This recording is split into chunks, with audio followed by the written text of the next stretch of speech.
Hello, welcome to another episode of the Tim Balls Podcast. I'm your host, Sam Randazzo. Great to see you all. Unfortunately, I'm still here on Zoom. It's a windy day in South Florida, but alas, at least it's not snowing. I have a couple co-hosts joining me in studio today, as well as, I guess you could call him a producer. Sitting on the right-hand side, it is the one and only Uncle Sam. Hello. It'd be nice if you could at least look up when you say hello. I think you Say hello. What? What? At least I'm here. Oh. At least I'm here. Damn. That's it. Jeez. Bad Santa. January 6th Santa. And to his, is that his left? Yeah, that's his left. His left. It's our very own Mr. Solo, Mike Pellisolo. It's cold outside. I don't know if you know, it snowed yesterday. It was very cold outside, but it's hot in here. I've never felt this studio this hot before. And sitting in the direct middle, Bruce, sitting in the direct middle is our host. Sitting in between us, there he is, Grandma Gigi. Whatever, dude. Whatever, dude. Whatever, dude. Anyways. Dude. I saw you put Megadeth on your Instagram story today. The one sitting behind the board making it look halfway decent. I did that this morning. Me and my daughter did it. They're talking about Megadeth. What is going on? They're talking about Megadeth. Sorry. Go. I apologize. Wait a minute. Allie Leone. Yeah, R.I.P. Bruce. Why? Why is it R.I.P. Bruce? Behind the computer. Because Bruce wouldn't send me the TikTok link. I'm currently doing the picks. Does anybody have any idea what's going on? Yeah. Are we good here? We're all here. Everybody's here? You're on the screen. You're ready to go. I don't know what's Can happening. you pump his volume up a little bit? Because I can barely hear him, dude. You can't hear him? Jesus, Bruce. You got to get it together, Hey, bud. you're sitting next to him, high boy. I'm not. Whatever, dude. I can't have his voice coming through the TV into the mics and also his voice on there. So, Whatever, dude. All right, dude. Whatever, dude. Oh, Uncle Sam. You're getting love on the fit today. Nice fit check for Uncle Sam. All black. The beard's looking like perfectly done. Did you do your beard? I put the brush on it before I came in. So I'm so very that's why well you're sitting groomed there? today. You are very well groomed today. You're looking Yes, good. my beard is getting there. We're almost it's almost Christmas, and in about a month it should be a lot longer than it is. I love the way you just whipped those goggles off so everybody could see the twinkle in your eye today. It's I can see fantastic. the twinkle in Santa's eye. That's it. That's it. That- He never looks right in. All this Santa talk has me thinking about last night's game. I'm sorry? What did you say?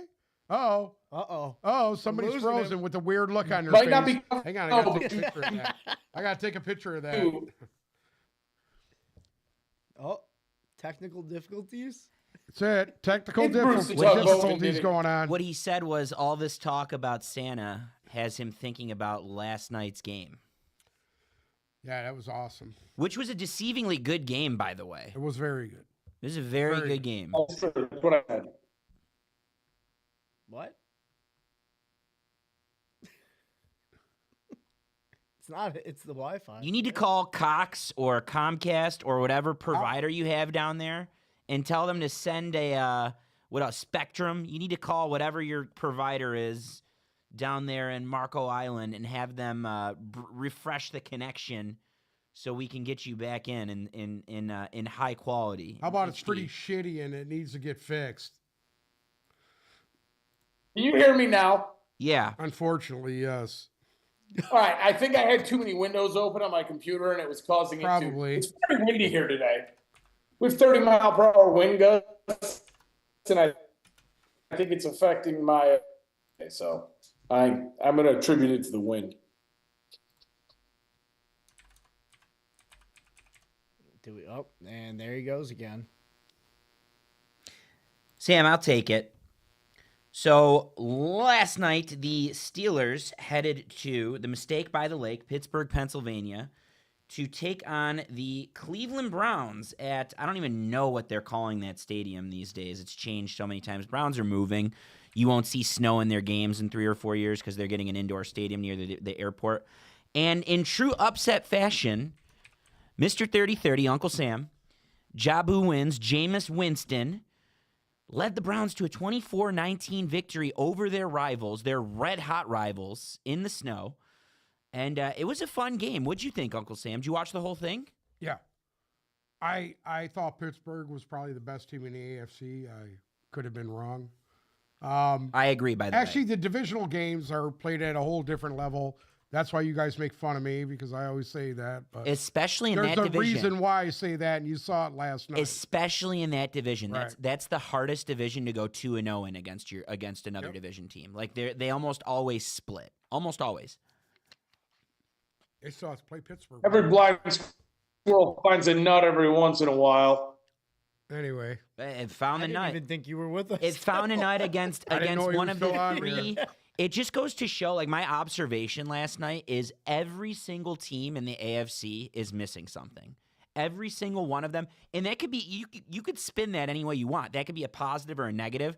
I personally, with the Lions, I think the Lions, as well as they've played, their best game is in front of them. I think that holds true with all of the AFC frontrunners as well. I think the Bills haven't played their best game. The Chiefs haven't played their best game. The Steelers certainly haven't played their best game, right? And the Ravens probably haven't played their best game. I truly think Buffalo has played beyond expectations, to be honest with you. Don't you think that there's more in the tank, though, with Buffalo? I don't know, dude. I think, I'm going to be honest with you, they've gotten lucky on 3 of the games I watched them, and you know what? They just continue to win. Sometimes it's better to be lucky than good. Sam, can you hear us? Are you even there? Did you guys have this problem on Wednesday? Is he sleeping? No, he's. Oh, it looks like he's asleep Yeah. at the computer. Oh. No, Wednesday everything's fine. It seems stronger though. My God, that's awful, dude. That's awful. He's there. Anyhow, let's do a little news and notes here, bud. Yeah, Sam, you wanted to do some news. The big one, the real big one, is former number 6 overall pick out of Duke University, Daniel Jones, was finally released by the New York Football Giants today. This is after getting demoted to not second string. Second string is Drew Lock. Oh, the first demotion is Tommy Cutler. It's Tommy DeVito. Second string is Drew Lock. Third string, I don't even know who they signed. They signed someone that's a third stringer. So being demoted to fourth stringer. The guy who's supposed to be on the Lions. Tim Boyle. Tim Boyle, third string. Fourth string is Daniel Jones. They were using him yesterday as a scout team safety. Their $25 million or $40 million quarterback. They were using him as a scout team safety yesterday, and the organization was so embarrassing, if you will, that they trotted him out after practice to make a statement thanking the organization, which was pretty much a concession that the time was up. And sure enough, this morning, he didn't go to GM Joe Shane to ask to be released. He went to owner John Mara and asked to be released. He was granted his release. He has to clear waivers, which he most certainly will because no one's going to pick up his contract. He has to clear waivers, and then he's free to sign with any other team as soon as this weekend. Uncle Sam, you were a Daniel Jones fan at first. Tell me what went wrong. Not really a fan. I'm just saying. What went wrong? The whole thing with him went wrong. Number one, he should never have been given an extension. If they were going to do this, they should have extended Barkley instead of him. I don't understand that. I would say there's some real dysfunction in the front office there with Joe Shane. And Mayor dude, the owner, he needs to just stay out of it. Stop acting like Jerry Jones. Go somewhere. Go sit on a yacht and drink pina coladas. Hold on. I disagree with that. I think the problem is John Mara isn't involved enough. Because if he was more involved and he took a little bit of power away from his GM, you would have Saquon here. Maybe you wouldn't have signed Daniel Jones long term. Like, these are all Joe Shane decisions. Correct. Correct. I think it kind of backfired on them. Backfired on Shane because obviously he wanted to take a quarterback and they did not have the ammo to do so. Yeah. He's also the same guy that signed Daniel Jones, though. Well, That's the I mean, problem. he re-signed him figuring things would be different. Get this guy some weapons, get him some stuff. It should be different. And it's the same shit it was last year. And it's the same Same shit dog shit it was last year. It's worse. At what point is Brian Dable being held accountable? The rumor has it is right now. Which is why I don't believe that. We had this conversation Monday. That's why he pivoted to Tommy DeVito, because he thinks that gives him the best chance to win. I would feel ashamed if they scapegoat Brian Dable. I think that'd be embarrassing. I'm going to be honest with you. I don't think Tommy DeVito's the answer. No, of course he's not. I don't think anybody on their roster is the answer, to be honest with you. Mm-hmm. And as far as, I mean, what do you do, dude? They've dropped so many games. It didn't come together the way they thought it was. I would say at this point it's coaching. And I would say that Dayball is the one responsible. I don't know if it's coaching, because I do. I feel it's coaching. If you go back to Hard Knocks, the off-season Hard Knocks, the way he was talking to and grilling all of the quarterback prospects, like, there's a reason Josh Allen took a step back after Dable left. And it's the same. There was a regression at Alabama after Dable left as well. Hold on here. Josh Allen's playing the best ball he's ever fucking played right now. Because they took power away from him, though. There's exactly. That's what Dayball failed to do.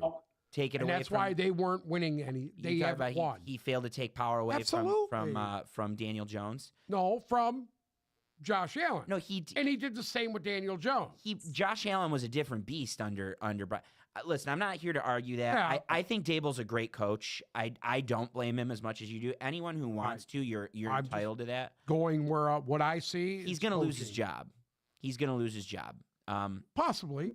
I don't like it, but I think it's going to happen. I mean, when you, like you said, when you hold the GM responsible, he should certainly lose his job. And I had this conversation with someone today. Sam, if you want to chime in, you're welcome to whenever you want. I had this conversation with someone today on Joe Shane, whatever his name is.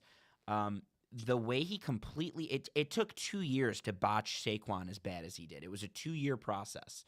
And on top of that, he paid Daniel Jones. Then they took the money that they should have gave Saquon and they signed a bunch of spare parts because they were too afraid. This happens time and time again with rebuilds. You know what? They went out, they got offensive linemen to beef up that line. They upgraded their defense. They did nothing but, I thought the moves that they made were actually pretty good. You know, who knew that Daniel Jones was going to be in dumpster fire? He played pretty well at the end of last year. He was actually pretty good. So that kind of surprised me. Kind of surprised me that it fell apart the way it did. They had a bad start, and it just didn't get any better. They looked flat when they came out this year. If you remember, they got smoked in their first game of the year, and it just didn't look good. It just didn't look good all the way around, offensively, defensively. And I think at what point do you hold the coaching responsible? I feel it's Brian Daboll is the one responsible for these guys not being prepared to come out and play football. You don't see a Dan Campbell team come out that way. No. And if you do, you sure as fuck don't see it the next week. And I think people are going to agree with you. Yeah. I think people are going to agree. I mean, I feel it's coaching. I like Brian Daboll, but I think he's done a shitty job there, to be honest with you. Sam, what do you think? Who do you blame?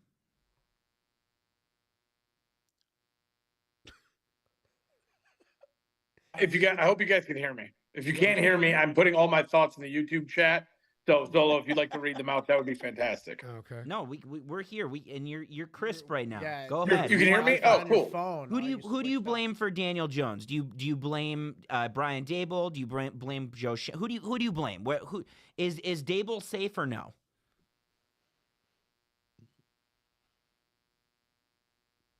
Safe. Dable used Daniel Jones as scapegoat, but in my opinion, Daniel Jones is hot garbage.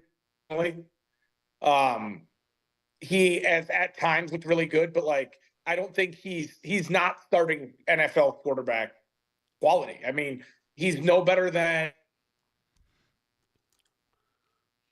he'll come out 2 games and then be garbage for 8 straight. And then, I mean, that's just what it is. The other thing though is, and what bailed Daniel Jones out the last 4 years was Saquon Barkley, because the offense could run mainly through him. And as soon as you let him walk out the door, that for me was the end of Daniel Jones, because the only talent on that roster is Malik Neighbors, and that worked for the first few games because I don't know if anybody saw Tracy's good. his true explosiveness coming.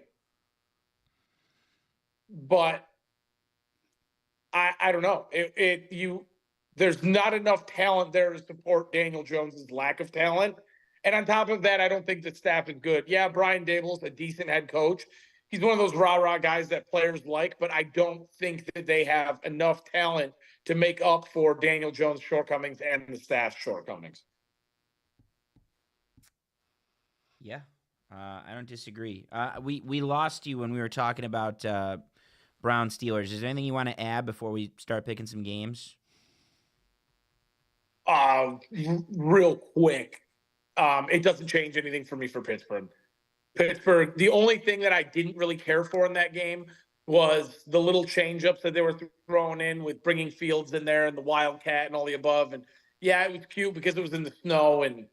But realistically, I don't think any differently of Pittsburgh. And I think George Pickens had a point when he said, "Oh yeah, the conditions played a role in their loss." I think that they did. Pittsburgh didn't play that great of a game. Maybe they thought it was going to be a cakewalk and weren't prepared. The weather. No, I don't think it was weather. that. I don't think it was that. I really don't. I think Cleveland that was Cleveland's Super Bowl, in my opinion, last night. It was an emotional game. The snow. You had that big fat guy with his titties out, no shirt on, drinking a bunch of beer. It was just very Cleveland-esque last night, and they got a win that they probably shouldn't have gotten. And that didn't turn any sort of page for me. I still think Pittsburgh is a top 2 team in the AFC, and Cleveland's still hot garbage.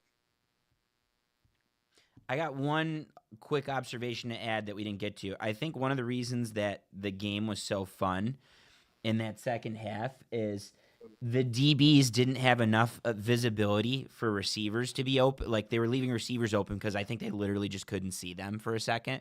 And that's why didn't it feel like everyone was open in the second half for both teams? Wasn't that kind of fun?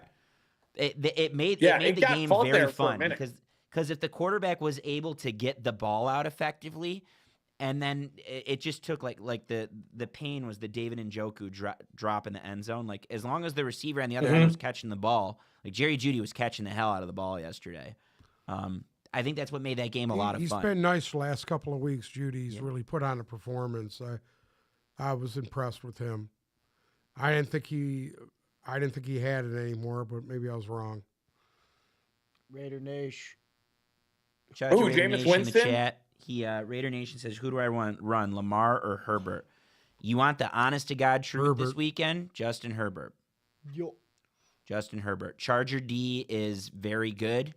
I still think the Ravens probably pulled that one out, but Charger defense is really good, and Herbert's rolling right now. So I like the matchup of Herbert against the Ravens defense. I know it's confusing because they're playing each other. I think you agree with me, right, Uncle Sam? Sam? To me, that one's a toss-up. I'd probably go with Lamar because you have more likelihood of getting the rushing touchdown. That's what I would say. Yeah. What do you say we pick some games, huh? I would love to. There's one I would love to start with. Can we start there? Yeah, please. Name it. I want to start the San Francisco Green Bay game because this was one of those games that I was really, really excited to see, to kind of get a benchmark of where San Francisco is up against like a pretty good NFC team. And now Brock Purdy isn't playing and Nick Bosa isn't playing.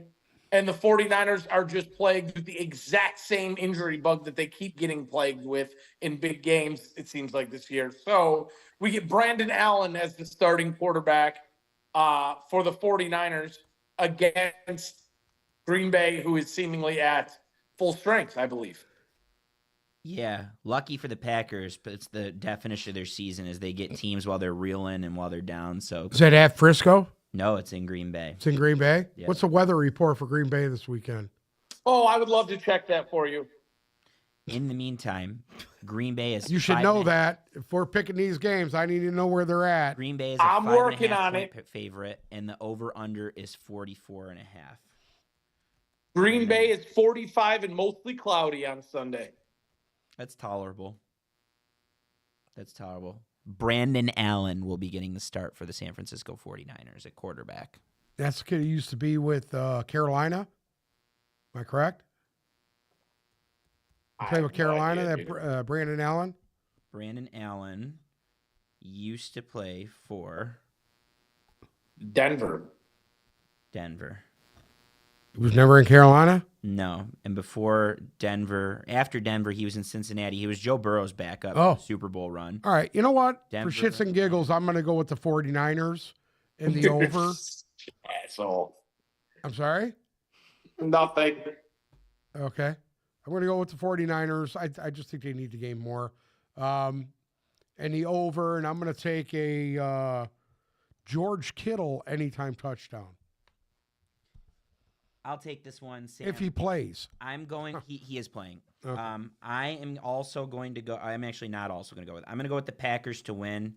I like the Niners to cover, though, and give me the under 44.5 on this one with the backup quarterback.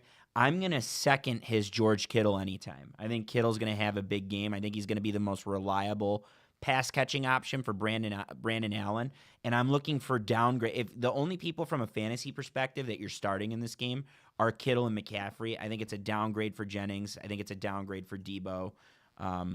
So I like Kittle in this one because doesn't matter who throws him the ball, where it does matter for everyone else. Go ahead, Sam. Green Bay in the under. Handily Green Bay in the under. I think it's going to be a big game for CMC, even though I 49ers McCaffrey anytime. Give me McCaffrey owning it up. Oh, hold on. Wait. Yes, it is. Whatever McCaffrey's over is on the rushing. Line's not out, but I would take that in a heartbeat. I think they're going to hand the ball off a shitload. I think Jordan Mason has a role in this game, too, because they're going to need to give McCaffrey breathers. But I just don't think that San Francisco with a backup, the way this year is going, it will be great. Bruce? Yeah. I'm going to go with the Packers and the over. Pick another game, Sam. Go ahead.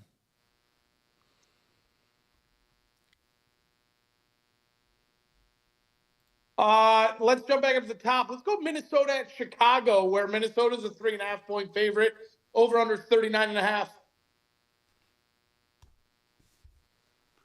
I'll go first. I'm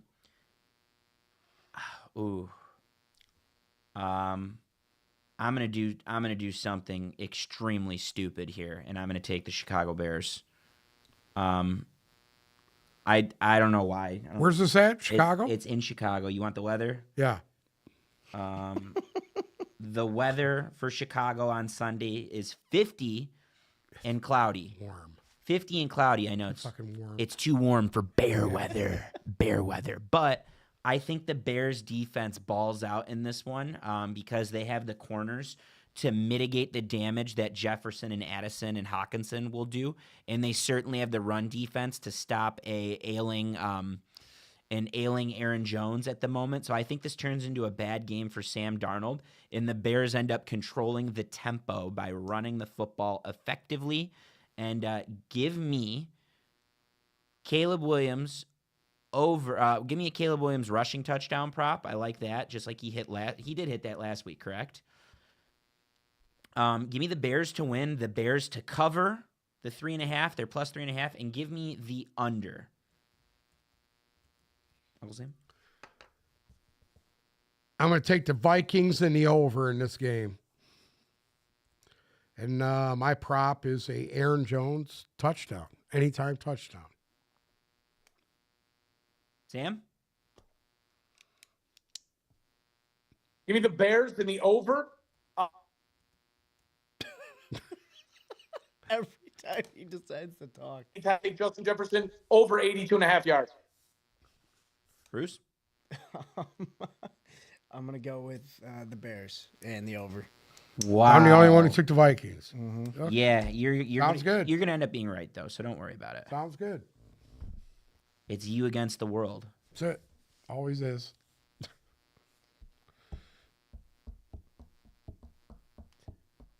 Next up, we have the Tampa Bay Buccaneers heading to MetLife. Whoa. New York Giants, where Tampa is the 5.5-point favorite. Oh, God. Can you guys still hear me or no? Yeah. Is it at Tampa? No, it's at MetLife Stadium. It's in New York, or excuse me, it's in East Rutherford, New Jersey. East Rutherford. Okay. What's the over-under? So the over/under Tampa's in the this 5.5-point favorite. The over/under is 41.5. what he said. Do you want the weather for this one? Yes, I do.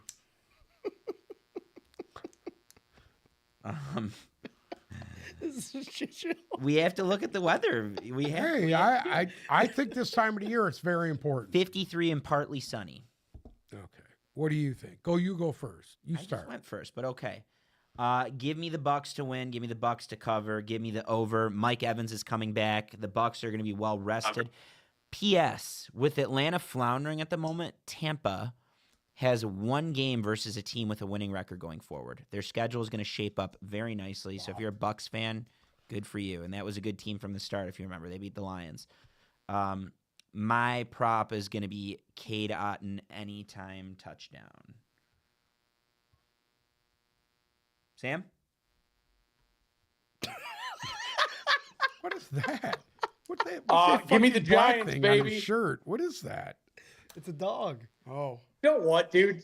I don't even know what's going on here. I'm trying my best to stay afloat, so I need you shit talking. You know me what? As well. Maybe you should just go drown yourself right Give me- now. It's awful, dude. Whoa. Awful. Are you still on there or did you get blown off again?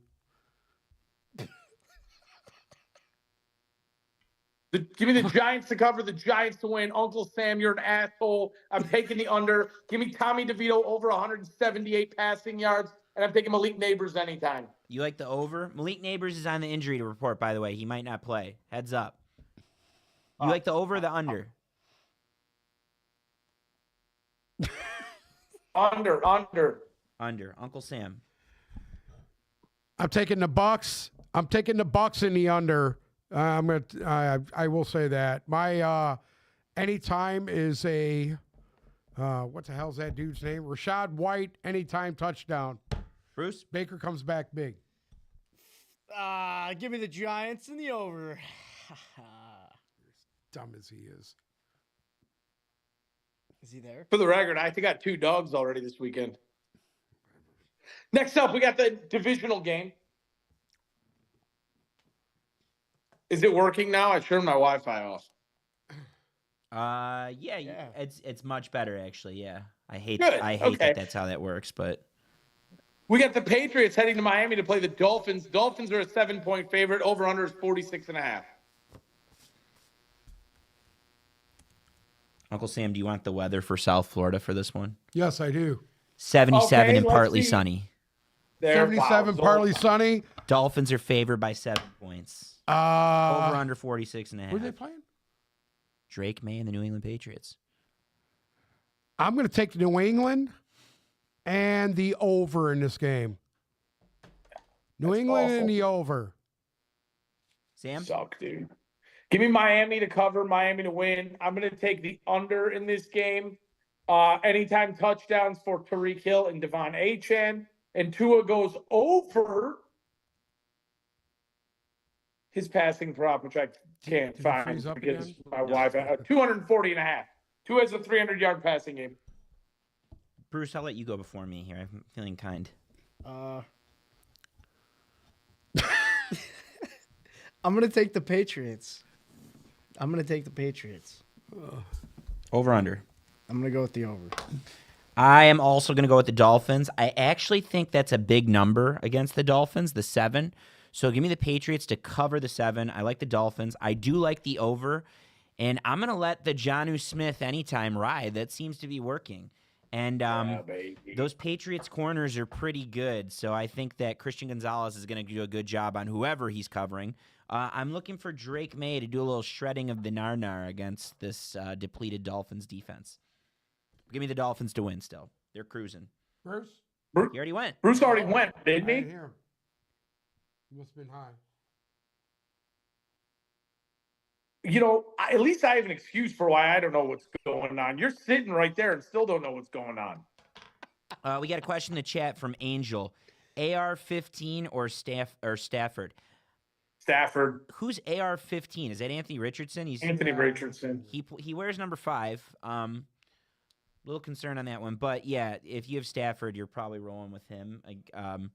There's the potential for a break. We'll get to it later. There's a potential for a Richardson breakout game against the Lions defense because historically they've struggled against running quarterbacks, and this is their. If you want to throw Baker in there, this is probably the second one they're playing this year. So I can see the hype on Richardson this week though, but I don't know. It's still the Lions, and you have to see someone actually put up a fight, and I don't know if it's going to be Richardson. So yeah, if you have Stafford, the way the Rams are playing right now, you're probably rolling with Stafford. I'm sorry. Go ahead. Sounds like we're going to Houston. Yes, we are, sir. We're going to the Tennessee Titans going to Texas to play the Houstons. Did I freeze again? No, you just said the Tennessee Titans are going to Texas to play the Houstons. Oh, wow. Anyways, Houston's a 7.5 point favorite. The over-under is 40.5. Stay in a dome. I don't know if the roof's going to be open. I don't know. They usually open their roof when they can. Right. They're not like Dallas. Take it, Sam. I'm taking Houston in the over. Give me a Nico Collins anytime, and I like Joe Mixon to have a nice day again this week. Give me the Joe Mixon over 87.5 yards. Uncle Sam? You go. Yeah, I'm going to go with Houston. This over under. Yeah, 40. That's a low number. Give me the Texans in the over. Nico Collins anytime. I also, it's 7.5 is a big number against a divisional team, even though it's at home. But Houston understands the assignment right now, and I think they're going to want to get into that conversation as the AFC's best. Well, things are bad for the other teams right now, so I think they cover the 7.5. It's tricky though. I could see you if you take the Titans with the points. I don't blame you, but give me Houston to win, Houston to cover. Give me the over. Nico Collins anytime.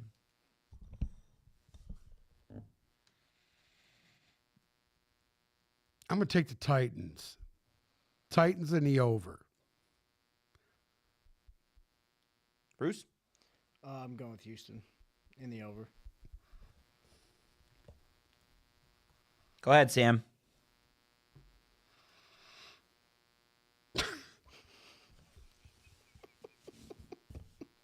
Next up, we've got the Kansas City Chiefs heading to Carolina to play the Panthers. His eyes are crossed. Kansas City's a 10.5 point favorite. Over is 43.5. You're such an asshole. It's breaking up. What is I'm he taking saying Carolina over here? to cover the 10.5.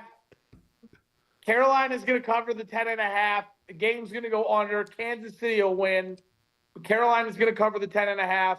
And I like the Chuba Hubbard anytime. Package that with Mahomes under 233.5 passing yards.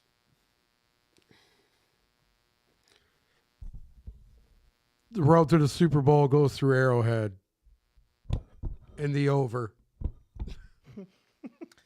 I like the Chiefs as well. Nice bounce back team against the two-time defending worst team in the league. I don't know how they snake this really easy schedule. Give me the Chiefs to win. 10.5 is a lot of points. I could see them abusing it because of what happened last week, but I'm going to take the Panthers to cover the 10.5. Did you have the over or under, by the way, Uncle Sam? I'm taking the under. I'm expecting one last big game out of Kareem Hunt before Pacheco comes back, likely next week. So give me Kareem Hunt anytime. Chiefs to win, Panthers to cover, and I am going to go with the under. Bruce? I'm gonna go with the Chiefs and the over. Actually, wait, what is it? The over Sorry, under. I got Sam here texting me. The over under is 43.5. Texting you, don't put the camera on Uncle Sam. I'm gonna go with the over. Why not? Sound about right? No, he said, "I'm destroying the stream." He's texting the picks in, and for me to read them off. So there we go. He's still, yeah, Okay. he's gone. Uh-oh. Goodbye. All right. Uh-oh. I'm here. Goodbye. Okay. Let's do the next game, Mike. Yeah, we can. Yep. We're going to head over to a... Divisional game? Yeah, it's a divisional game over in Landover, Maryland, as the Dallas Cowboys take on their former defensive coordinator, Dan Quinn, and the Washington Commanders. Cooper Rush back behind center for the Dallas Cowboys, and the Commanders lose. They did. They lost to Philly last week. Commanders on a nice long break. The Cowboys on a short break, having to go on the road. The Cowboys are 10.5-point underdogs. The over-under is 44.5. Uncle Sam, you go. I'm going to take Washington and where's it at? Washington? It's in D.C. In D.C.? Yeah. I'm going to take Washington in the under. Washington in the under. And Austin Eckler all the time touchdown. Bruce, I need your little help with the camera there. Can you put the camera on there? I'm going to take the Dallas Cowboys and my Cooper Rush anytime touchdown from Sammy Randazzo. No, he's actually going with Washington to win and cover the 10.5, under 44.5. Brian Robinson anytime touchdown. Jaden Daniels over 220. That's not right. Okay, Mike. Over 222, I guess. Yeah, I'm going with the Commanders as well. I think that Dan Quinn is going to want to make a little bit of a statement here after losing to a divisional team last week, and it's against his former team, like I just mentioned. Give me the Commanders to win. Give me the Commanders to cover the 10.5. I just don't think Cooper Rush can get it done at home. And I'm going to go with Terry McLaurin anytime. Nope. Strike that. You know who's hot right now for the Commanders? Zach Ertz. I'm going to go with Zach Ertz anytime in this one. Bruce? Sounds good. I'm going to also Camera take on you, son. Listen, I got multiple. I'm trying to get Sam back Oh. on Zoom here. I got him. He's right here. Where? Oh, right there. Oh, he's back. He's back. Anyway, Whatever. exactly. Whatever.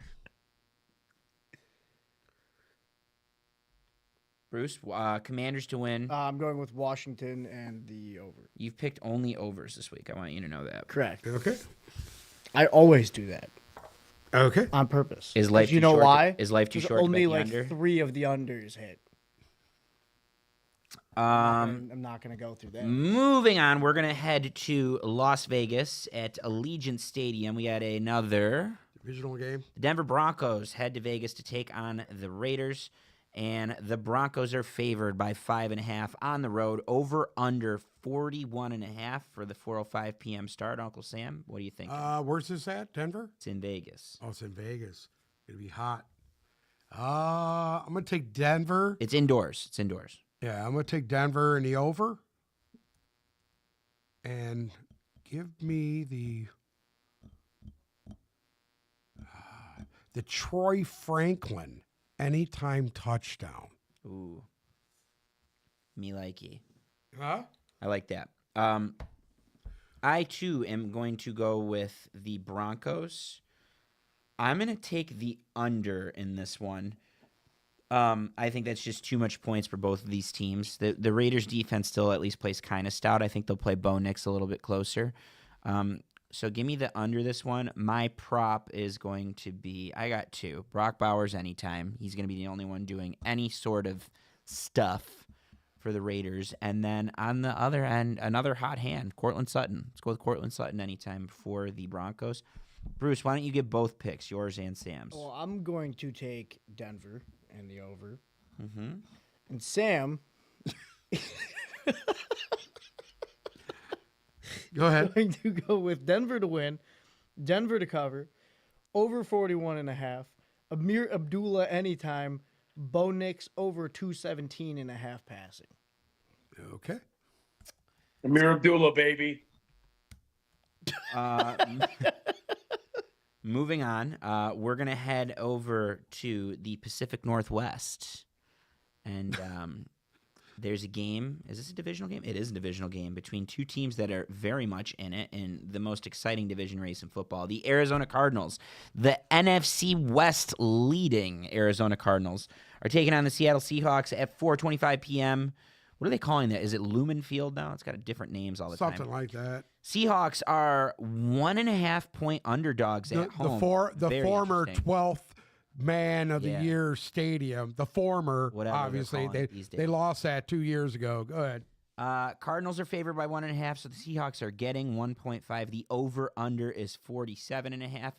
You ready for this? I got the weather for this one for you Go ahead. before you even ask. I hope it's snowing. Sunday is 46 and rainy in Seattle. Little soggy. A little soggy. They're getting a Gee, second rain in bomb Seattle? cyclone. They're getting a second bomb cyclone. Oh, Are they really? You can confirm that? It's on the way. Yep. A bomb cyclone, which ain't good for football. that's fine. You know what? I'm taking Arizona.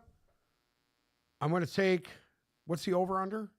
The over-under is 47.5. It's a I'm lot. going to take the under. I'm going to take Arizona in the under. And then I got of course, the Connor anytime touchdown. I think he's going to have a big game. Jim Connor. James Conner. Whatever Bruce, his name is. you want to read yours? Jimmy and Sam's? Connors. I'll read Sam's. Mm-hmm. He's going with Seattle to cover and win. Over 47.5. Kenneth Walker anytime touchdown. Jackson Smith and Jigba over 55.5 receiving yards. Geno Smith over 255.5 passing yards. And I'm going to take the Cardinals. You're going with the over. Cardinals in the over? Yeah.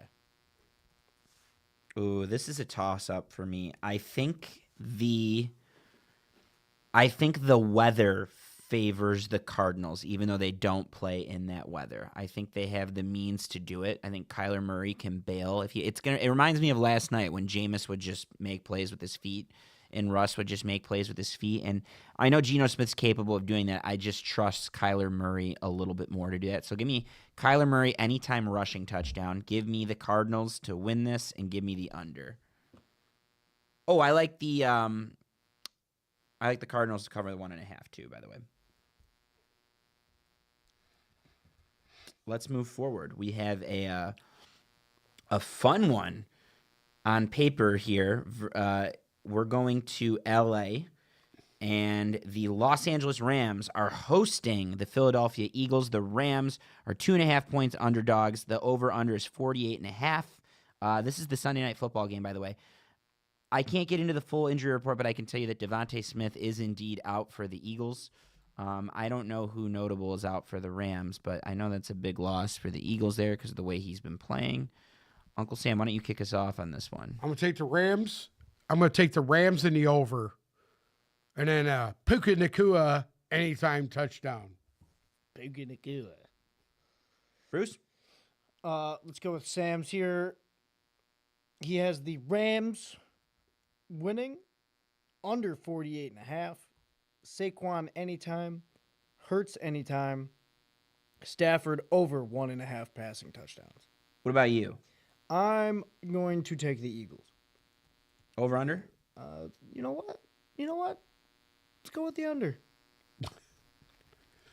I'm going to bite on this very reluctantly. I'm going to pick the Rams. I think I don't really trust them after the last couple weeks, but shootouts tend to favor them, and I think they can turn this game into a shootout. And I think they have the defense also to make Jalen Hurts uncomfortable, especially with Devontae Smith out.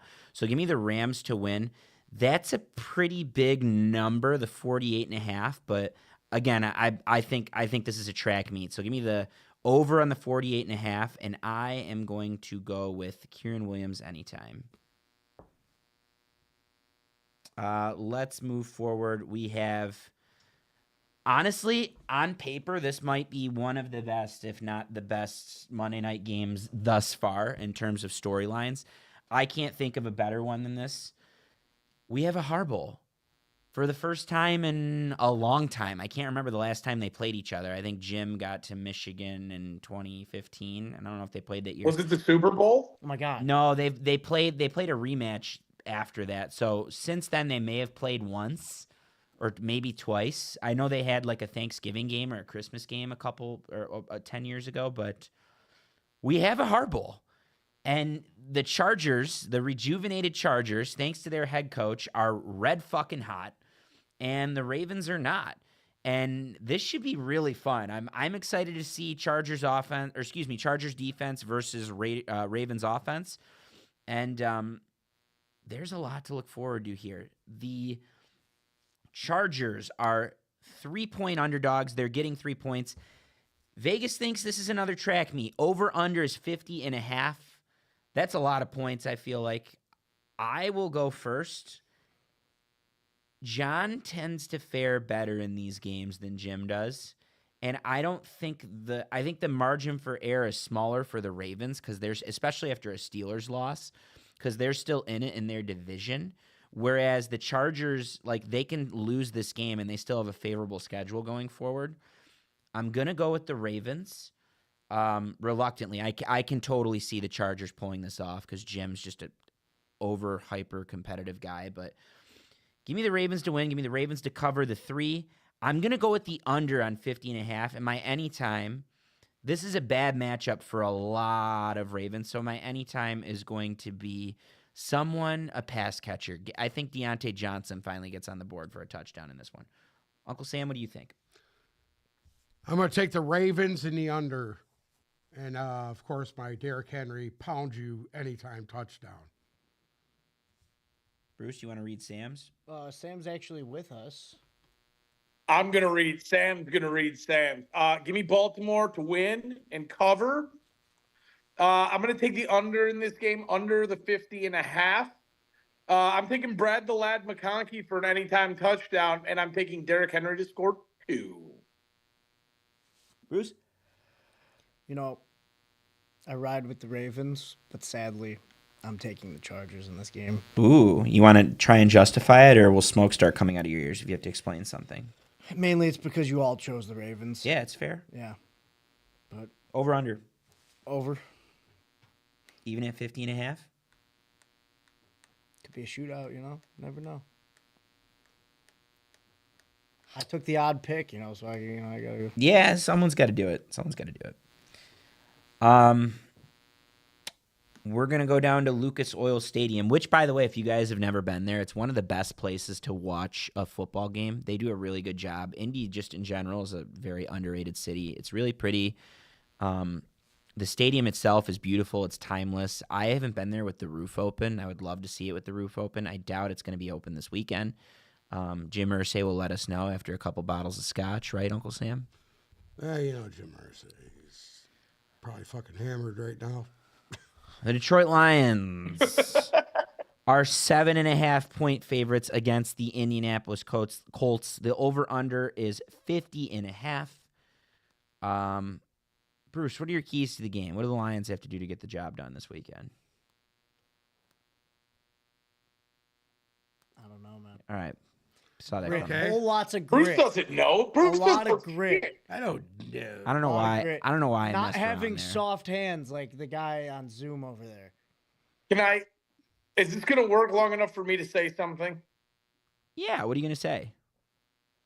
The Lions have the sauce to win this game. Pretty much. I think that 7.5 is a little tight, to be honest. I looked ahead. Thanksgiving Day, they're 10.5-point favorites over the the Bears. Chicago? Yeah, I expected this game to be a wider margin than that one, personally. I think the Lions are not going to have a problem here. Just don't let Anthony Richardson run roughshod on you, and there's nothing to worry about in this game, personally. So?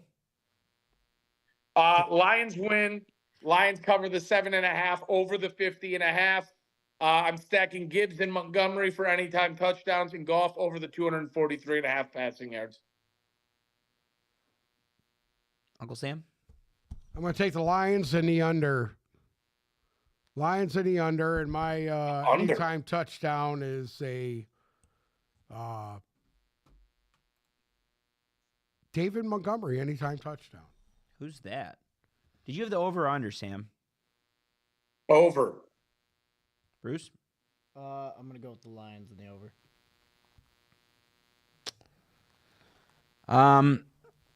I am also going to go with the Lions. I do think this is going to be a little bit closer, so I don't know if the Colts can cover 7.5. I think if this was like 10, I think the Colts could cover it, but 7.5 might be tough without some sort of backdoor action. So give me the Lions to win. Give me the Lions to cover. I also like the over right now because of the Colts defense. I think Jahmyr Gibbs is poised for a massive game. I mean, not that he hasn't had one because he's had exclusively massive games all year, but I think he goes on over 100 scrimmage yards per usual. So if you can get that, go ahead. I think he scores a touchdown as well as Montgomery. I'm not looking for anything from the Lions though this week. Of course, I want them to win, and I'm looking for them to hold up against a running quarterback. But that's what I'm looking for. I want to see how Anthony Richardson fares against one of the league's best teams. I want to see what he's absorbed over the last couple weeks. I want to see how he looks. I'm excited to see him because the Lions historically, even like transitioning into the Campbell era, have struggled with rushing quarterbacks. And I think if the Colts game plan is good enough, they can make this a game. They can cause problems. I look at what Lamar Jackson did to the Lions last year, and I know it's two different teams, and I know that's last year. But I'm looking to see the Lions run defense. This is the good game for Za'Darius Smith. Set the edge. You seen what happened last week with them in New York, so yeah. I mean, we got to see if he can be that monster he was last week. Richardson, I mean, he's not going to run through the Lions secondary like he did through New York's. I doubt it, but should be a good one. I'm looking forward to it. And here's another thing. As someone that tries to make it to a road game this year, my plans fell through for the two that I really wanted to go to. And then this was the third one. I instantly looked at tickets for this one. It was the most expensive road game this year. Wow. And it makes sense. It's indoors. The timing's great before Thanksgiving, so some people have some time off. And it's close. It's drivable. People have been wanting to go to Indy for a while, so I think that this is going to be a raid. If you thought the false starts that it's not bad. It's what, a 7-hour drive? No, it's 4. It's like 4.5. Yeah. To downtown. 7-hour drive. Like 7 hours. To downtown Indy, it's 4.5. I thought it was 7. No, it's very close. And then you have Lions fans that are all over the Midwest, like the ones in Chicago. It's even shorter for them. I think this is going to be a raid. I think it's going to sound louder than Dallas, louder than Houston was. I think it's going to be a storyline, if you will. And you might not be able to distinguish between the blue jerseys, but I think there's going to be a lot of Lions fans there just based on the aftermarket pricing for this one. And it should make an impact. It's gonna be a storyline to watch and something that's talked about. Those are the picks. We have one more topic that we want to touch on. Did you guys talk about Joe Douglas getting fired on Wednesday? I'm sorry, I didn't listen all the way through. No, we did not. No. You did not? No. Which team, just real quick before we get to the last thing that we want to talk about, which involves an in-state high school recruit, which team is in better shape than the other in New York? Which team has a brighter future between the Jets and the Giants? The Giants. Why?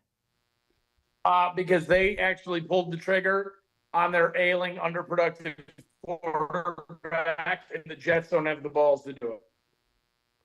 Uncle Sam? I'm not trying just to bait Uncle Sam. That's the truth. The Giants realized how bad of trouble they're in, and they realize they need to pull the plug, and they realize they need to lose every game the rest of the year and go out and get a quarterback. I think talent-wise, the Jets are better. Going forward, Jets are better. But talent's one thing, but the future of the franchise is different. Okay. And if you don't have a quarterback in this league, you don't have anything. The Giants realize that. Oh, whatever, dude. If the Giants had fucking Aaron Rodgers, they wouldn't be doing this. I'll tell you that right now. But what? So you're going to run it back with Rodgers next year and win 5 games? No, I was just saying. I think it would be a different story. Whatever if they rookie had the Giants actual- bring in. You think Daniel Jones is better than fucking Aaron Rodgers is? Seriously? Even at this point in their careers? I don't. No, but productivity-wise, they're at the same level right now. Okay. Anyway. I think you're both right. I think the Giants.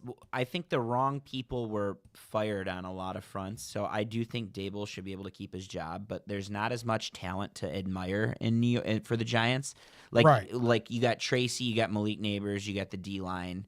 What else is there to love about the Giants? That's about it. I mean, their linebacker core is average. Their fucking secondary is average. I mean, their offensive line is putrid. Even the Jets, the shitty offensive line they got is better than the Giants. I don't know, dude. Maybe I'm wrong. Joe Douglas got scapegoated for Aaron. I mean, I guess who do you blame when the quarterback doesn't work out for 5 years? I guess you blame the GM. But I thought Joe Douglas was one of the best drafters in the league. I thought he's had a couple master classes in the draft, including 3 years ago it was Sauce Gardner and Garrett Wilson. And last year, Breece Hall. Breece Hall. I think that was the same draft. Last year, he hit really hard on Will McDonald, who I think is going to be a great player. And that the offensive lineman that they had to push him into guard. Yeah, which one? Olufashanu, right? Did they get Fashanu from Penn State? I like him. Joe Douglas was clearly scapegoated for Aaron Rodgers not working out, and that's not his fault. Yeah. Like same drill with. I blame Joe Shane for extending Daniel Jones, but he inherited Daniel Jones. And Joe Douglas inherited Zach Wilson, who was never good, by the way. And they had this dream for Aaron Rodgers, and it just hasn't worked. And I guess you blame the GM. I don't know. He was such a good drafter. I still think coaching has a lot to do with it. Saleh lost his job. Yeah. I mean, obviously, because they weren't producing, period. You know, you put these teams with different coaches, and I think the results would be different. That's just my opinion. You know. Sam, I'm with Uncle Robert Sam. Saleh was still the Jets, a win or two. If Robert Saleh was still with the Jets, they'd have a better record than they do right now. I don't think so. I don't think it mattered if he was there or not, to be honest with you. He just wasn't the right. He wasn't the right guy. Realistically, there, I know you said out of this thing. When you have a team with a ton of talent on it that tanks, that's more concerning to me than a team that doesn't have a lot of playing well with a bad quarterback coach, situation. It's your At the job. end of the day, as a head coach, it's his job to make these teams that they put on the field produce. And when they don't produce, the head coach is going down. Just because Mike McCarthy's had his job saved for 7 years doesn't mean the Dallas Cowboys are fucking good. They got a good array of players. It's just the coaching's fucking atrocious. That's the problem. That's the problem. It's coaching. What do you think the Lions' problem was for 40 years here? It was coaching. So that's what you think the Jets' problem is. It strictly comes down to the fact that they don't have a head coach. I truly believe that. I truly believe it's coaching, not just a head coach, coordinators. You got to have the right coordinators. You got to have the right people together. Why do you think Detroit turned this shit around after 50 years? You have your 20-year veteran, quote-unquote, next to GOAT-of-kin quarterback who handpicked his offensive coordinator and then handpicked his team, and they still have won 3 games. He got everything he wanted, and they still have won 3 games. Okay. I'm sorry. And your point is? So it's not the Jets' issue is not just coaching. The Jets' issue is that they have a ton of talent there, and at the end of the day, no matter how bad the coaching is, your quarterback, your Wilson, your Breece Hall are not winning you games. Okay, you want me to give you a really quick example? The Giants were expected to finish in last place. Okay. You want the me to give Giants you were a pretty expected good to finish example in of that? last place. The Jets were expected to be in the Super Bowl. Okay. And when Todd Bowles took over the fucking Tampa Bay Buccaneers that go to a Super Bowl and win it. He was a shitty coach. Hold on. Let me finish. That was a Super Bowl caliber team. And the next year, they go into the playoffs with a fucking losing record with a garbage coach. And you've seen what happened to them. Right? Big difference. The With a Jets haven't 20 won vet their Super quarterback. Bowl. Anyway, big difference. Jets Yeah, haven't big won their difference- Super Bowl. Big difference between Todd Jets Bowles haven't and won a their real Super coach. Bowl. Jets haven't won their Super Bowl. Since 69. Really, that Jets team that's 3-8 right now, talent-wise, is probably pretty damn close to what that Buccaneers team that won the No, it's Super Bowl not, was. dude. Don't even go there, dude. Come on. On paper. Come on, dude. On paper. Absolutely. Devontae Adams and Garrett Wilson. You ask anybody in the league which receiving core you'd rather have. Like that's going to be the And the it's done puncture nothing, mark. dude. And it's done nothing. Whatever, dude. Has Whatever. done nothing, dude. I would love to see Aaron Rodgers throwing to Chris Godwin and fucking Mike Evans. Give me a break. Over Devontae Adams and Garrett Wilson? They got everything they wanted, and they still can't get it done. They still can't get it done. That Jets team, mark my words, that Jets team is going to waste the talent of Sauce Gardner and Garrett Wilson and Breece Hall because Aaron Rodgers is going to come back next year, and then all those guys will be off rookie deals, and they'll be in even more cap hell than they are, and those defensive stars that they have aren't going to want to sit around for it. They are going to be worse than the Giants next year. Bookmark this, save this clip, whatever. But hypothetically, if the Giants go out and get a rookie quarterback who gets the job halfway done, I'm sorry. If you look at their defense, they have serious playmakers between Okirky and Brian Burns and Ojulari, who we wanted to trade for, and Dexter Lawrence. That defense is not as trash as everybody makes it out to be. And Tyrone Tracy, Malik Neighbors, if they get a quarterback, they look a lot better than the Jets do. I'm just saying. Just saying. The Jets can't get it done with all the talent can I ask and you a the question? quarterback. Can I ask you a question? Sure. One question. Who's a better coach, Robert Saleh or my man with the Giants? Dable. Brian Dable. Who's a better coach? The Giants. There you Brian fucking Dable. answered your own question, bud. Dable's better. See, I rest my case. I agree with a lot of what you're saying, but Ojulari's walking The for question free was this which offseason. team has the better. Yeah, did you hear that? The Ojulari's question gone, was which dude. team has the better. He's gone. future. Okay. Which team has the better We're future? gonna pick the one guy. You said one. Which team has the better future? Yeah, I thought that was the question that was asked. Yeah, Yeah. no, that's true. I still think it's the Jets. There's more to, someone can come in and get their defense to respond. They literally might be one quarterback away. Like they actually might be a quarterback away from competent play. But I digress. They're both dumpster fires. It's been fun watching the Jets blow up because that was one of the big preseason predictions. I love when Aaron Rodgers flounders. And on top of that, I think I'm hoping for the Packers. I need the Packers to flounder next because that was another big preseason prediction. I need the Packers to not do anything. I wouldn't worry about them. Uncle Sam says not to worry about them. We have one more topic that we want to touch on here. It's close to home, which is exciting. So yesterday, Michigan flipped the highest rated high school prospect to ever come out of the state of Michigan and the sixth highest rated high school football prospect of all time. For those that don't know who he is, his name is Bryce Underwood. He's from Belleville, which is pretty much halfway between Detroit and Ann Arbor. And Bryce Underwood's a quarterback. He's been committed to LSU since the beginning of the year. They've let on him from the start. They offered him an NIL package of $8 million. And then at some point this year, I had heard 3. I never heard the 8. They went out. They started matching Michigan as the number went up, Okay. and they got up to 8.5. At some point, some really greedy bastards from Michigan watched how bad quarterback play was this year with whoever, Alex Orgy, Davis Warren. It didn't matter who they put in there. Didn't matter. It was bad. Didn't matter. I don't even know. So some people got together, and similar to when Ohio State alums raised $22 million last year to sink into the transfer portal and their roster for this year, and it showed they're a top 4 team. They got a quarterback in Will Howard. Michigan alums did the same. They got a taste of winning the title last year. They didn't like what they saw this year.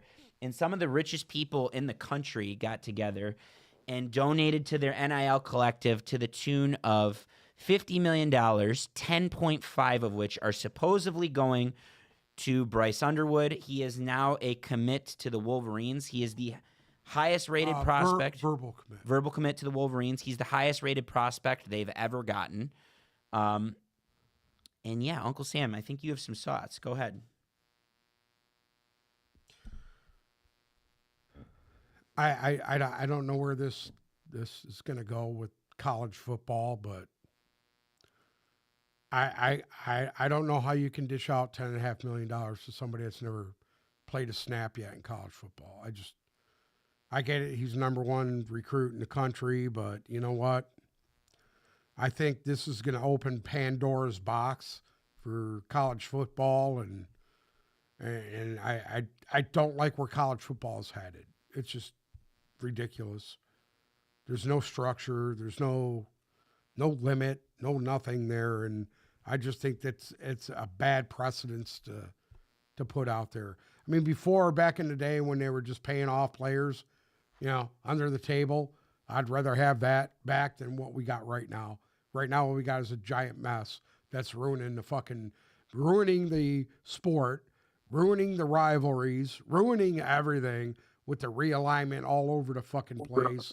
It's absolute dog shit. Dog shit. It's my opinion. I mean, I know the kid's good. I've seen him play, watched a little highlight on him. He's really good, but if you're him, do you trust coming to a university that's in the position they are right now? The coaching staff is dog shit. Let's be honest. What's the position that they are, other than the coaching staff being? Well, I think the coaching staff is really bad, but that's just my opinion. That's your opinion, and I don't disagree with that. On the other hand of that, you're going to bring this kid in to a team that the offensive line. I've seen better offensive lines in college or high school than what they're putting out on the field every week. So that you're going to get this kid killed. That's the okay. Point. That's the this point. kid. This kid's coming to be a top 3 draft. Can I tell you something? In the country. Can I tell you something? It's not going to happen at U of M.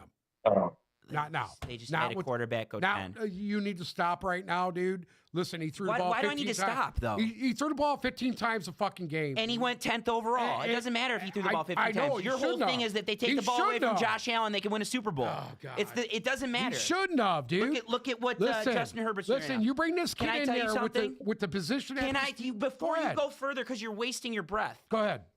They had a guy donate. Do you know what Larry Ellison is? Yeah, I know who the fuck he is. Larry Ellison, for those who don't know, owns Oracle. He's the founder of Oracle. He's worth $220 billion, a quarter of a trillion dollars. Okay. He donated $50 million. It's not just to him. It goes. And that's just one guy. I understand. So they have a 5-star offensive tackle coming in. They're going to flip a 5-star committed offensive tackle from Alabama. This is before you see what we're talking about. This is before we're even talking about the transfer portal. You just summed up the absolute problem that is in college football right now. That's what it is, though. Right now. That's what it is. This is where college football is now. This is if you have the most money, that's how you compete. That's why you know what? It's unwatchable. Watch some of these games. It's fucking unwatchable. I agree. Because of that. I agree. Because of that. I agree that they botched how college football was regulated. It's completely unregulated. It's unfair. It's unwatchable. But other teams have been doing this for 3 years longer than Michigan has. You know what, dude? They've been doing it longer than that. But it's unwatchable now. And if all we're going to do is get boosters to open up all this fucking money, they were doing it regardless before. Go back to the old system. I'd rather go back to the old system where the NCAA closed their eyes on some teams, opened their eyes on others. I'd rather go back to that. That was at least watchable. No. Oh yeah. I'll tell you what they should be doing. I'll tell you what they should be doing. The whole point of this law is the kids were supposed to be allowed to make money on themselves. Because I go back to my favorite example is Denard Robinson. Do you think a 19-year-old kid should be making fucking $10.5 million? Not $10.5 million, but if someone's buying a number 19, if he's Bryce worth Underwood, what? If he's worth it, if he's worth it, he should be. How do you know he's worth because it, dude? you got to admit you got to admit Because that there have been. hold on. This is how he's worth it. If you go on Twitter today, or you go to any single sports news, anything, or Jesus, let's take this into the equation. We haven't talked about college football since probably May. Everybody in the country is talking about what Michigan did last night. Okay, here. Every other recruit out there sees that. All right, I'm not even going gonna be able to smack finish. you with Can a I little bit finish? of history here. There was a guy named Christian Hackenberg Doesn't from New matter. Jersey. Doesn't matter. Who was the top Whatever fucking rated bust you're going to bring quarterback in the up does country. not matter. Say what? Whatever bust you're going to bring up doesn't matter, because this is not Whatever a bust I'm as gonna much bring as it is up? a football Okay. move. Go ahead. This is a money Go ahead. move. That's all it is. Okay. That's all it is. Okay. Because like let me Solo ask you a said, question. Christian Hackenberg was a top rated quarterback in the country. Do you think he would have deserved $10.5 million? no, he didn't. Exactly, But- because we know what he is now. This Did Underwood Josh kid, Rosen he's real deserve cute and Did everything, Josh dude. Rosen It's deserve great. it? No. But nobody complains about it in the NFL. It's the same thing. College football is a $1.5 billion a year business. Here we go. Period. This was a That's business the move reason for why It's Michigan. going down the tubes really fast. It's not going down the tubes, Yes, though. it is. It's dude. not. It's They fucking gave us the unwatchable. playoff. Try to watch some of the games. You'll see what I'm talking about. It's garbage. It's awful. The only reason you think it's awful is because you don't like it, because it's not the old school way that it should have been. At the end of the day, guess what? The kid is worth the fucking money for Michigan because he will 19-year-old generate kid that worth $10.5 million. I'm sorry. I beg to differ. Guess on what? that. Everybody in the country's talking about it today. Everybody in the country's talking about it today. And you know what? Every other five-star recruit out there will see that. And every other five-star recruit will see that Michigan's willing to open their pocketbook and they're going to jump ship too. You watch that. And that's why it is worth it. That's why he's worth $10.5 million. Sure he is. Can I touch on a couple points? You guys Go brought up ahead. some good stuff. I love your Christian Hackenberg argument. That's good. Oh, yeah. But Yeah. you have to admit that over the years, there are kids that we've seen that are worth $10.5 million in college football. No? I don't think any kid in college should be making $10.5 million. It's $2 million a year. It's not I 10.5 don't- at one time. I don't think any kid in college is worth that kind of money. I'm sorry. I don't. You're unproven. But they all bring you in- are all you are is a fucking high school student.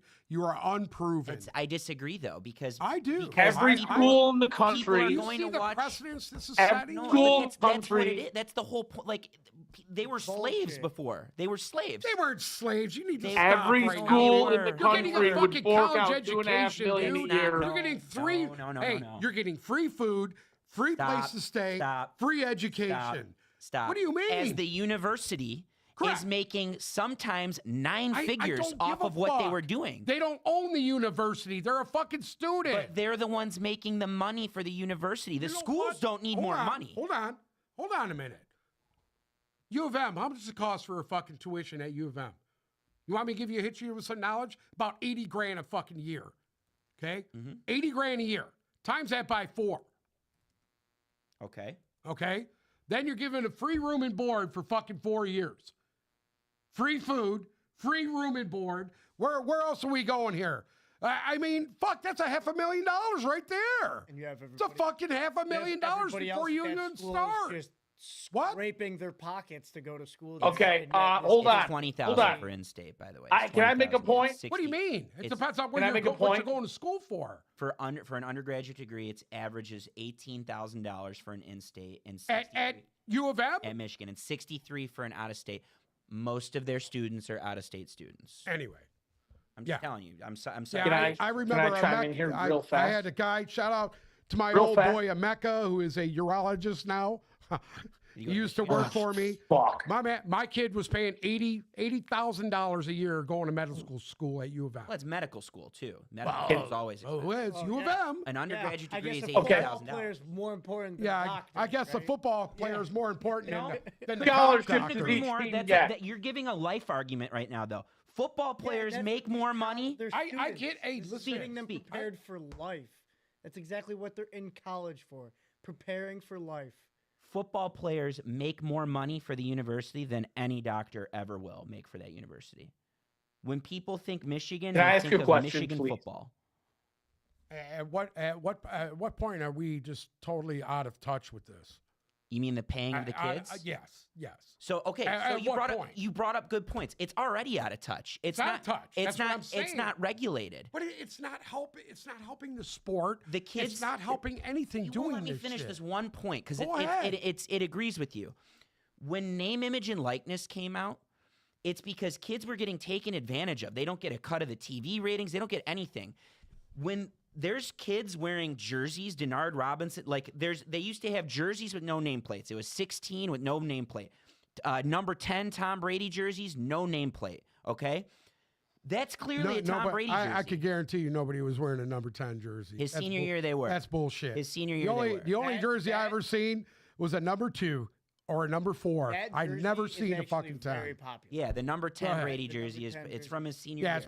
it's popular now that he's won Super Bowl. So Wasn't back then. The kid should be able to put his nameplate on that jersey and should get a cut of that. If a kid does a commercial that he hustles on his own or his business manager gets for him and pays for it, they should get paid for that, et cetera, et cetera. Now, the concept of NIL as it currently is, which is the schools are going to have these collectives, alums or anyone on the planet can donate to this collective, and then they could pay the money out however they want. That's bullshit. That needs to be regulated. That to me is With bullshit. NIL, it should have been the kids making money themselves, off of themselves, not Right. collectives. It's already Correct. out of hand in that regard. But this is the name of the game right now. And But I agree with you. I it's haven't more- loved I think Product college. of the school, though. Why should you're basically working for the school. because Bruce, people aren't turning on a Michigan football game to watch the jersey and the helmets. They're turning it on to watch the players that play for the Ridiculous that- team. I don't know. It just seems ridiculous. It is ridiculous, but that's where it is. Hey, Can I say? Go ahead, Sam. All right, let's just go off the $80,000 a year figure, which I know is pretty inflated. Times 105 scholarships, that's $8.5 million a year. Michigan's football revenue last year was $210 million. Boom. Okay. That's a $202 million spread. Guess what? Let me It ask doesn't you a matter quick question if it here. was your son. If it was your son, you would tell him to go get that bag. Period. That is the name of the game. You play the game the way it unfolds. That's it. His family is taken care of for the rest of his life. It doesn't matter. If they're smart with that money, his family is taken care of for the rest of his life before he even touches a snap. And if you want to give these kids opportunity to go to college for a future, he just got his future. If that's what it's about, then he just got his future. And it doesn't matter. If there's someone out there that's willing to cut the check to do it, you take it. You take it and you run. Because he secured his future without ever having to take a snap. Period. If he doesn't make it to the NFL, it doesn't matter. He's got his fallback. He blows out his Achilles his senior year, it doesn't matter. He's got his fallback. That's what this college football is, so you can have a future, whether it's you go to school and get an education or you make it to the league or whatever. He secured his future before he even had to step on the field. I commend him for it and every single other person that does it. So it's really on the universities then. Exactly. What's on? All right. The university.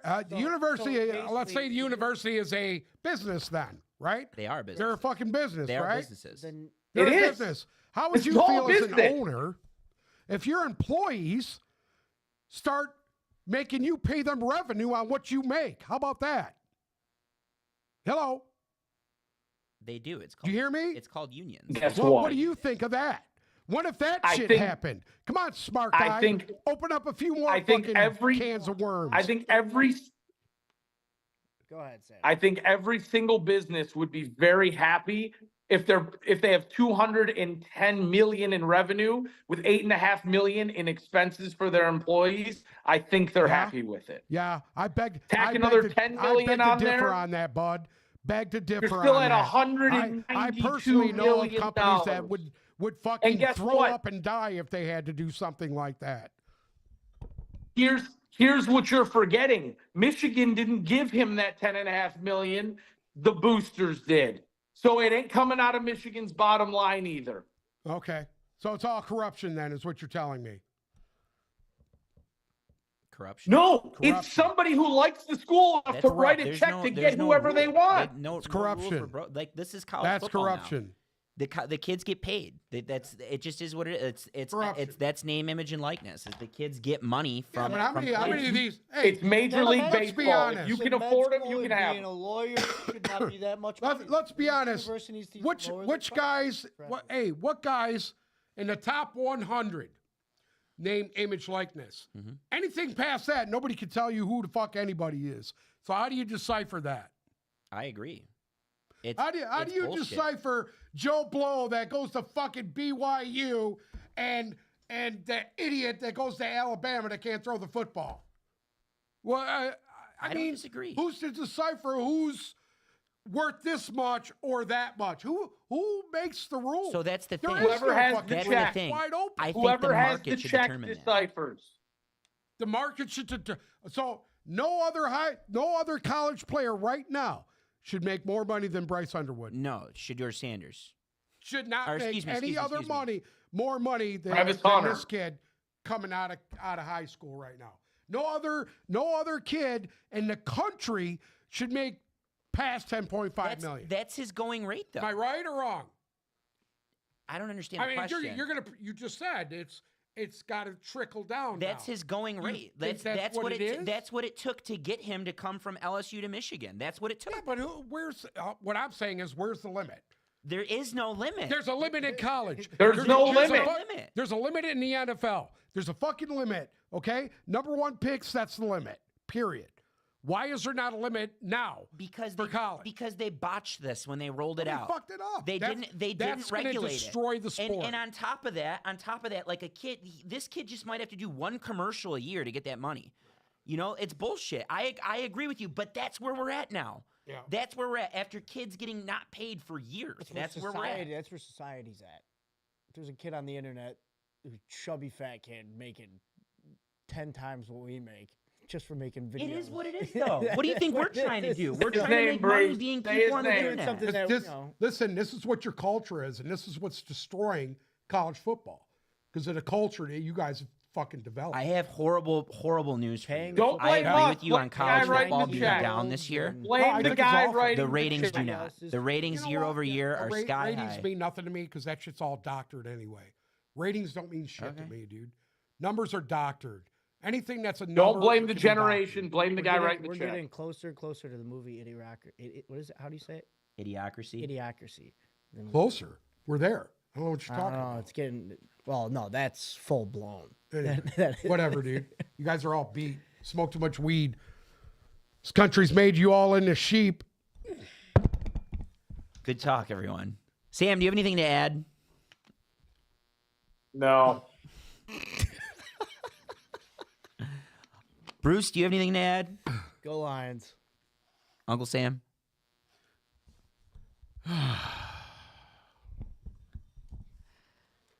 Sam, why don't you take us out? Thank you so much for listening to another episode of the Tip Balls Podcast.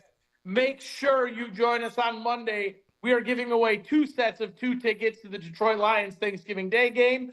If you haven't entered yet, you can check out our socials, Instagram at Tip Balls, TikTok at Tip Balls Podcast to figure out how to enter. We'll be giving away those tickets live on the show Monday, as long as my Wi-Fi connection works good enough, which will, man, I'm sure it does.